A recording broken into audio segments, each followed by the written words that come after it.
Greetings, my dear students. Today I'd like to discuss with you the topic the multiple growth model.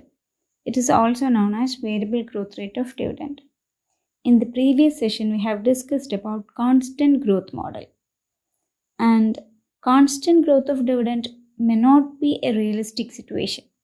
The growth rate of dividend vary from year to year. Usually, dividend grow at supernormal growth rate when companies are getting very high demand for their product. Afterwards, the dividend may grow at normal rate when demand reaches normal levels. Okay, hence in this model, it is assumed that the future period is divisible into two growth segments. First one is the initial period of extraordinary growth, and the second one is the constant growth period. Okay. And for calculating intrinsic value of share, the equation is P0 is equal to V1 plus V2. Okay, here the intrinsic value of the share is the sum of present values of two dividend flows. Present values of two dividend flows. First one is the flow means present values of dividend flows from period 1 to n. Okay, that is represented as V1. Okay, and the second aspect is the flow from. The flow means the present values of dividend flows from period n plus 1 to infinity. That is V2. That means V1 is the present value of dividend inflows during the supernormal growth period, and V2 is the present value of dividend inflows during normal growth period. That is constant growth period. Here we are applying the equation as per constant growth model. Okay. And for calculating V1 means the present values of dividend inflows during the supernormal growth. So we need to calculate the present values of dividend inflows in the supernormal growth period. Okay. So here we are calculating the present values of dividends. So for calculating that, equation is V1 is equal to D1 by K 1 plus K raised to 1 plus D2 divided by 1 plus K raised to 2 plus etc. Dn divided by 1 plus K raised to n, where D1, D2 etc. Dn is the estimated dividend during supernormal growth period of first year, second year, etc.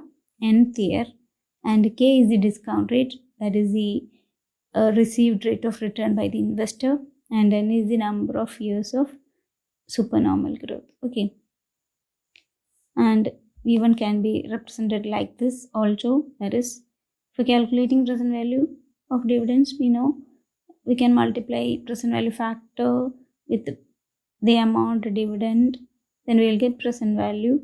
So we can apply this equation also for calculating the V1. That is, V1 is equal to D1 into present value factor K rate in first year plus D2 into present value factor K rate second year plus etc. Dn into present value factor K rate nth year. Okay, so we have calculated V1. Now we need to calculate V2. V2 is the present value of Pn.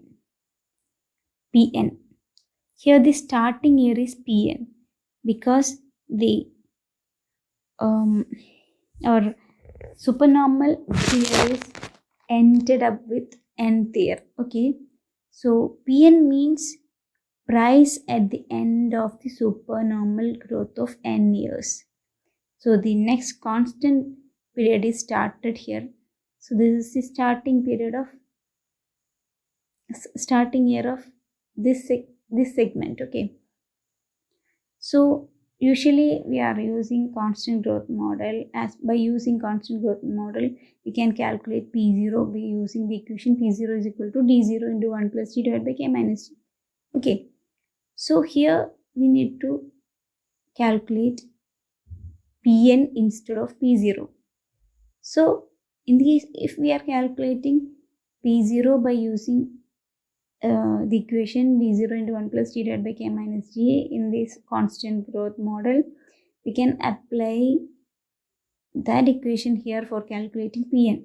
That is Pn is equal to, here we are calculating Pn instead of P0. So instead of D0 we can use Dn. Dn into 1 plus G divided by K minus G. Then we will get Pn, and the present value of Pn is the V2. Value of dividend in the normal growth period, that is the constant growth period. Okay. For calculating the present value, we can multiply Pn with the present value factor. Then we will get present value of Pn. Okay. That is the V2. Now let's go through an example. The question is, find the value of equity share of a company if the company's present dividend is 3.48 per share. Its dividends are expected to grow at the rate of 15% for the first 6 years, and then at the rate of 8% infinitely. So the first 6 years is the supernormal growth period. At that time the growth rate is 15%, and in the second segment, the normal growth period, the constant growth period, the growth rate is, in constant growth period, growth rate is 8%. Okay. And K is 12%. That is the rate of discount or discount rate or capitalization rate or rate of return or anything else. We can call it anything like that. Not anything. We can call K as capitalization rate, discount rate, rate of return, etc. Okay. So K is 12%, and now let's discuss about the solution. For calculating P0, the equation is P1 plus P2. First of all, we need to calculate P1. That means the present value of dividend inflows in the supernormal growth period. Here the current dividend is given as 3.48. We need to calculate, and the growth rate is 15%.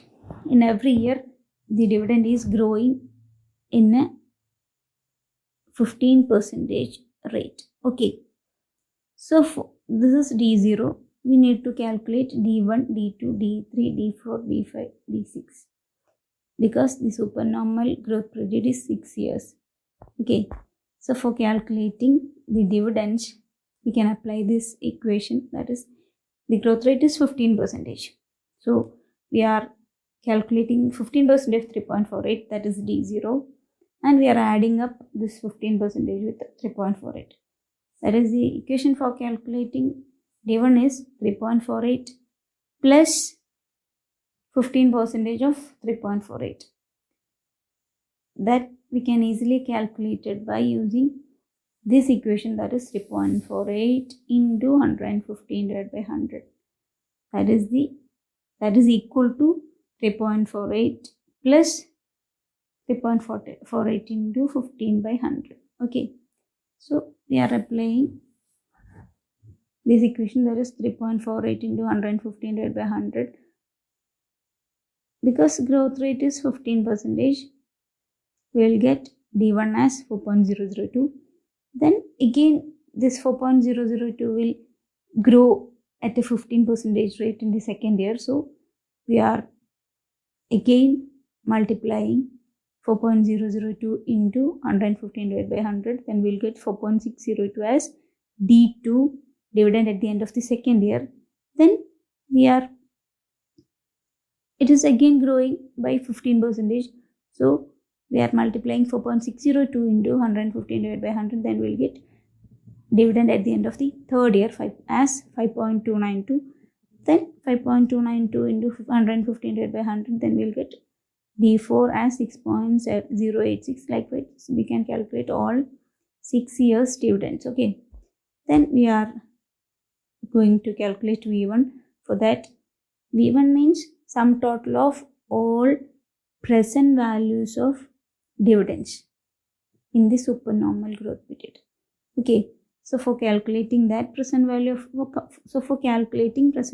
dividends, we are using this table.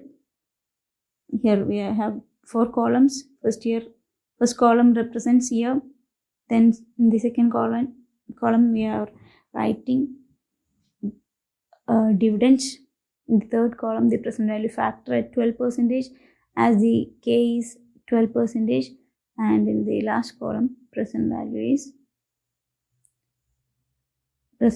the heading of the last column. Okay, and the years are 1, 2, 3, 4, 5, and 6, and the dividends we have calculated here. We are writing all those dividends here. As first year's dividend is 4.002, second year's 4.602, third year's 5.292, fourth year's 6.086, fifth year's dividend is 6.999, and sixth year's dividend is 8.049. Okay, then the present value factor at 12% in the first year is 0.8929. We will get it from present value factor table, and we are multiplying this present value factor with this dividend. Then we will get the present value of first year's dividend as of 3.5734. Then the second year's dividend is multiplied with the second year's present value factor at 12% rate, that is 0.7972. Then we are multiplying 0.7972 with 4.602. Then we will get 4.602's present value. That is present value of dividend in the second year. That is 3.6687. Then we will get present value of third year's dividend 5.292 as 3.668. For that we are multiplying 0.7118 with 5.292. 7.118 means present value factor at 12% in the third year. Okay. Likewise, we have calculated all the present values of all the dividends. Okay. Then we are adding up all these dividends, all these present values of all these dividends in the supernormal growth period.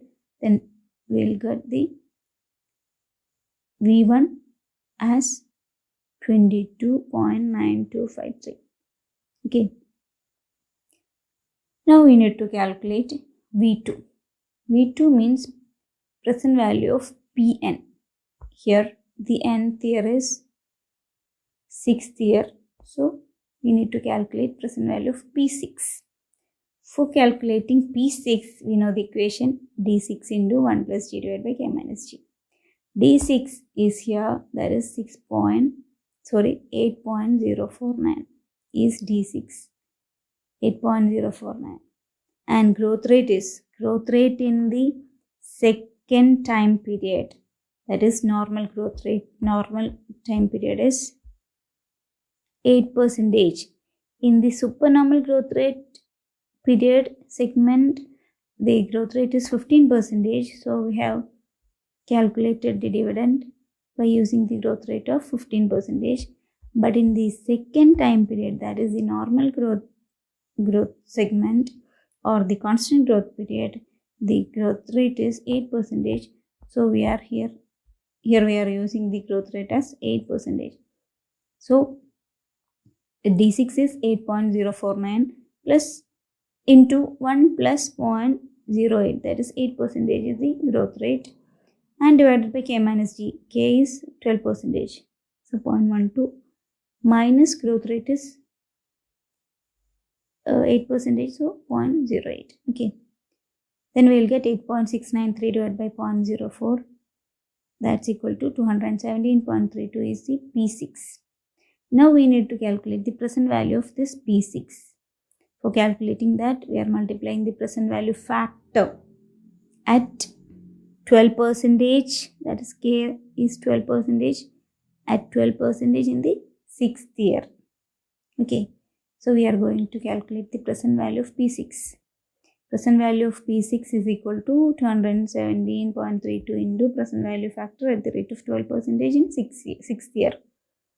That is, present value factor at 12% in 6th year is 0.5066. So we are multiplying 0.5066 with 217.32. Then we will get 110.09 as V2.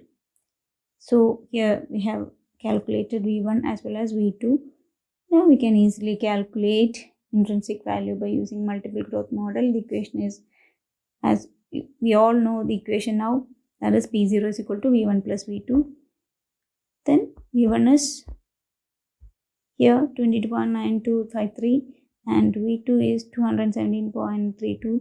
Then we are adding 22.93 plus 110.09. Then we'll get P0 as 133.02. Okay. Now you need to work out this assignment. Okay. Thank you.